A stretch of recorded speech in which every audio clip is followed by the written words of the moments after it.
So here's the repaired bridge. It now weighs 18 grams.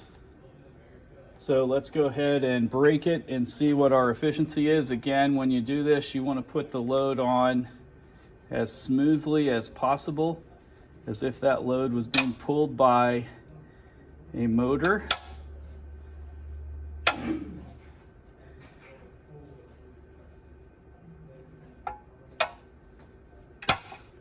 And now it has broken. So now let's see.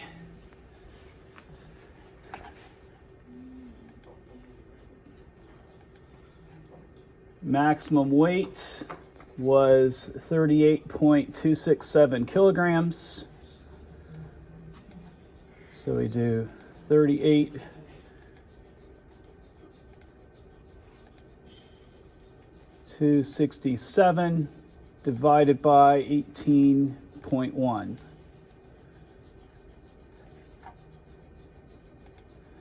So that's an efficiency of over 2,000.